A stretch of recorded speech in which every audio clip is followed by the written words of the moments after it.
In questo breve viaggio di 3 giorni andremo a Praga. Fondata a metà del 1300, oggi la capitale della Repubblica Ceca. Attraversata dal fiume Moldava, è una città ricca di storia e cultura.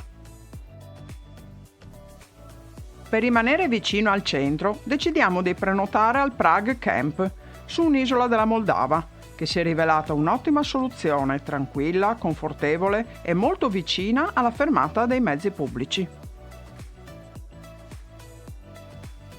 Iniziamo la nostra visita dal quartiere più centrale di Stare Mesto, o Città Vecchia. Così prendiamo un tram che ci porta all'inizio di Ponte San Carlo, uno dei simboli della città.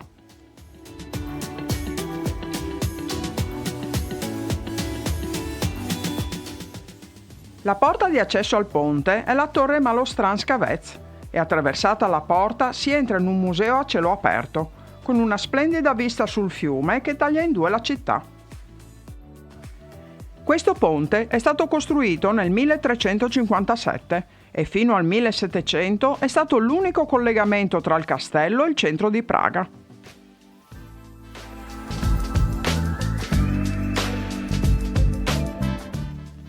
Per 200 anni questa è stata l'unica decorazione del ponte, mentre oggi ne possiamo vedere ben 30 intitolate ad altrettanti santi diversi.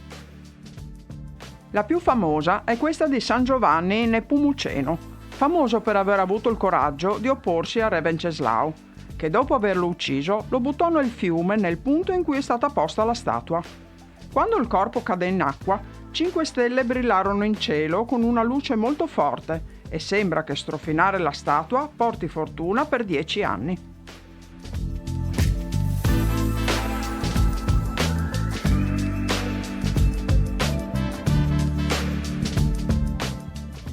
Una leggenda narra che di notte queste statue prendano vita per prendersi cura dei bambini della vicina isola di Campa. Di giorno invece noi vediamo molti artisti di strada che fanno ritratti o suonano musica con strumenti particolari. E non mancano i venditori di souvenir.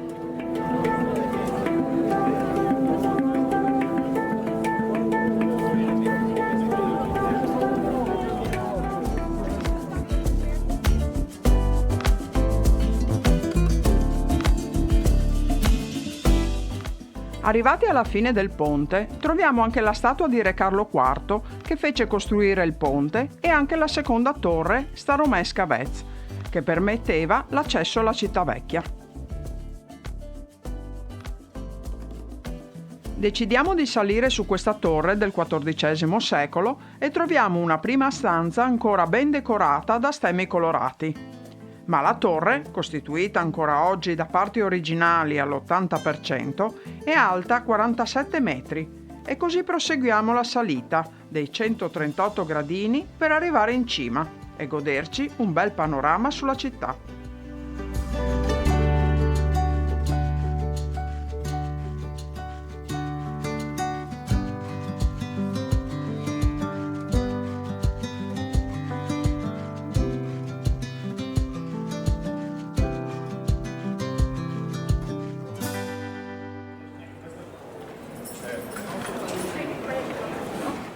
Passeggiando verso la piazza centrale ci perdiamo ad ammirare molti palazzi storici in stile Liberty che ci stupiscono con stucchi bianchi su pareti dai colori pastello.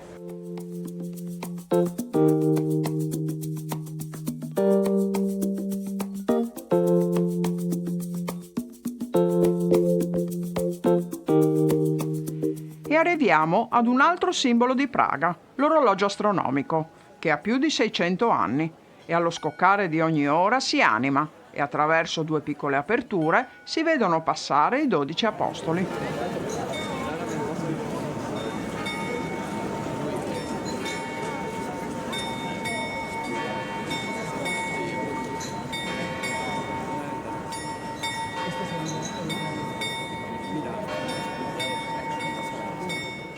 Ma i quadranti dell'orologio informano anche sulle posizioni del Sole e della Luna e indicano i mesi dell'anno e i segni zodiacali.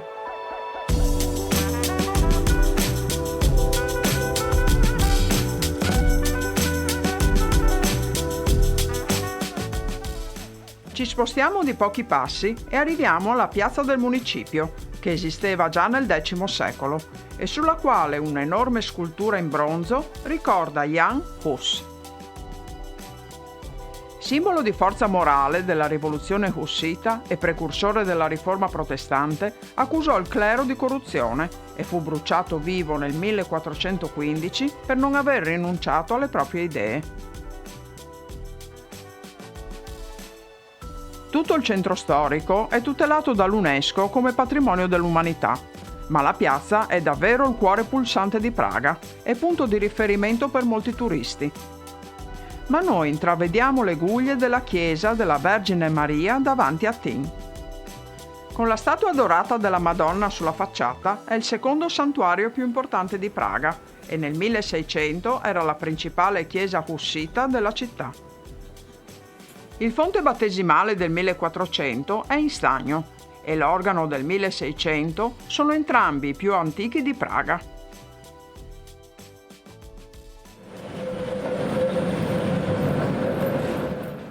Oggi decidiamo di pranzare all'Hotel Imperial e solo all'ingresso rimaniamo incantati dalla bellezza degli interni.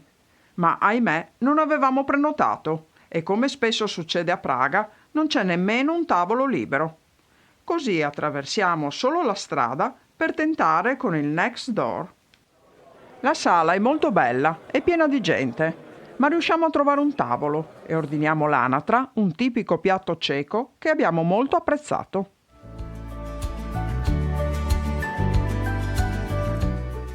Dopo pranzo riprendiamo la strada verso il centro, ma ci dobbiamo fermare per ammirare la Torre delle Polveri che nel 1400 veniva usata come deposito per la polvere da sparo, e la Casa Municipale, un bellissimo edificio in stile Liberty dei primi del 1900, che oggi viene usato per concerti, mostre ed eventi mondani.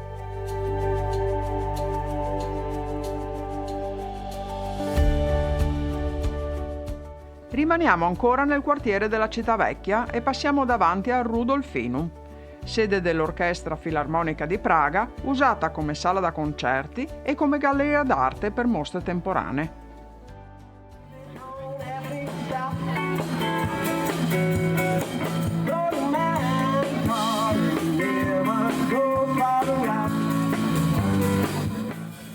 Poco distante, alcuni stand con cibo, birra e musica attira i turisti, ma anche molti residenti che approfittano di una bella giornata di sole per un pranzo all'aria aperta.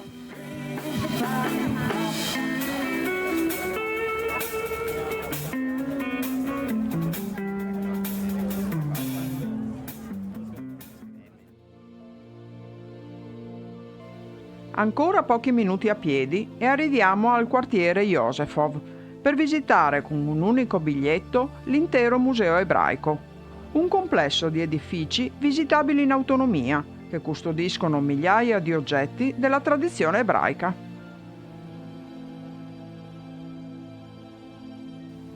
Appena passato l'ingresso entriamo nella sinagoga Pinkas del 1500 e restaurata nel 1900.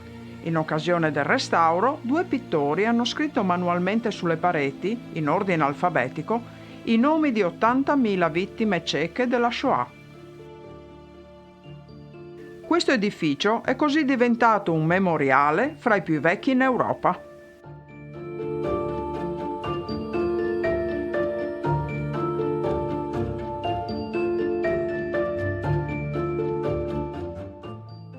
Qui si trova anche una sezione molto commovente. Si tratta di una raccolta di disegni fatti dai bambini tra il 1942 e il 1944 nel campo di concentramento di Terezin, a circa 60 km da Praga.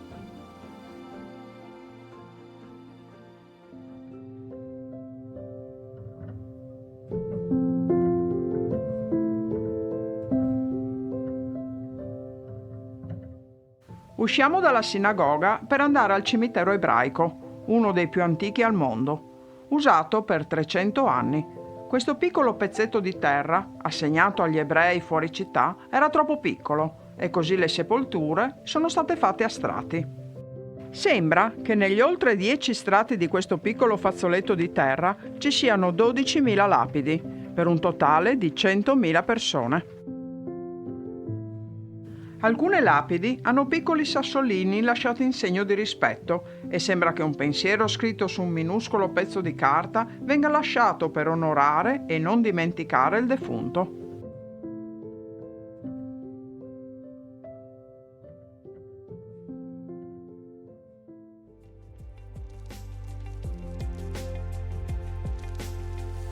All'uscita del cimitero si può visitare la sala delle cerimonie, usata in passato anche come obitorio, ma che oggi espone alcune teche con oggetti in argento e quadri che raccontano abitudini e cerimonie legate alla morte e alle sepolture.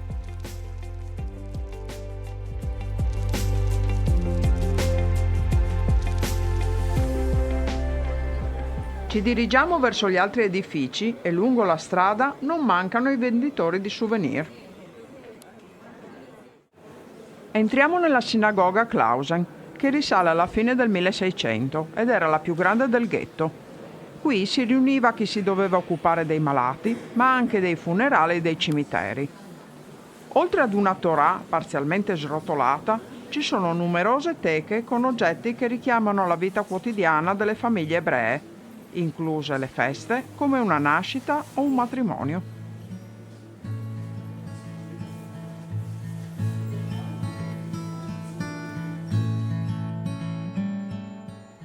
La sinagoga Maisel prende il nome dal facoltoso sindaco che alla fine del 1500 volle costruire a sue spese una sinagoga privata per la sua famiglia.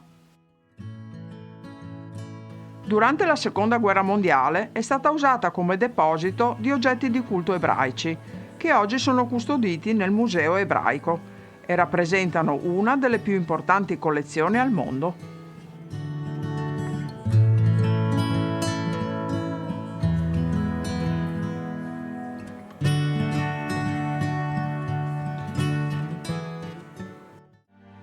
Dopo una breve passeggiata arriviamo alla sinagoga spagnola, la più recente e a nostro avviso la più sontuosa.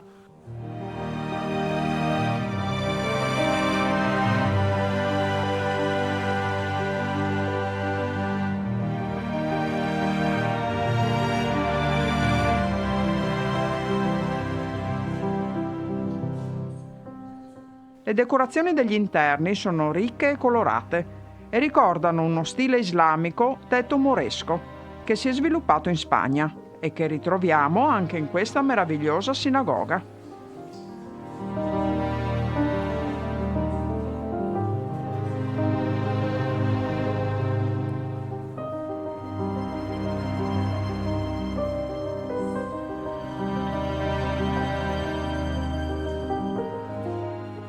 Qui ci sono anche diversi monitor che raccontano molte testimonianze di ebrei sopravvissuti all'Olocausto.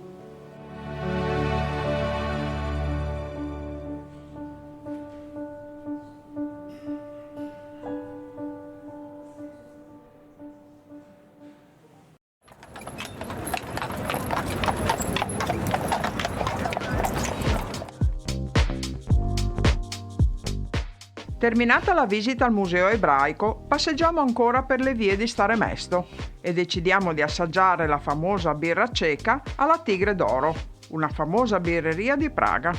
Ma qui è necessaria una prenotazione che noi non avevamo e così siamo rimasti a bocca asciutta. Ma all'uscita alziamo lo sguardo e per caso scopriamo l'appeso, una delle sculture a Praga di David Czerny, che rappresenta un Sigmund Freud appeso ad una trave che sporge dal tetto di un palazzo. Ma la voglia di birra ci è rimasta e così optiamo per un'altra birreria altrettanto caratteristica e con un'ottima birra ceca.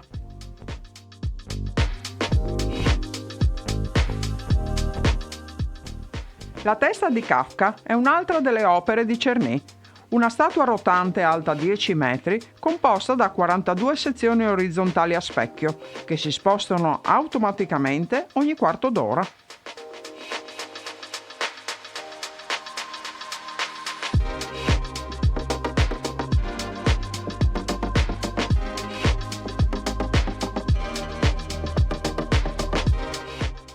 Lasciamo una scultura moderna e troviamo un'altra opera contemporanea.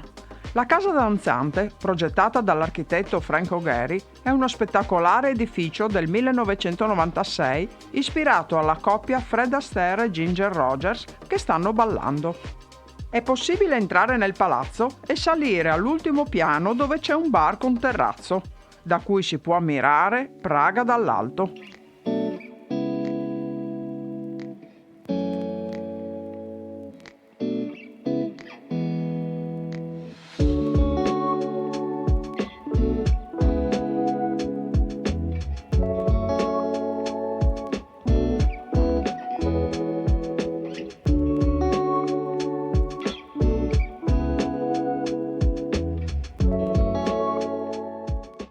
Entusiasti di quanto visitato a Praga in questa prima giornata, rientriamo in camper e dall'area di sosta possiamo ancora catturare alcune immagini della Moldava che scorre tranquilla. Ma Praga ha ancora tantissime cose interessanti in serbo per noi, che vi faremo vedere nel prossimo episodio. Continuate a seguirci!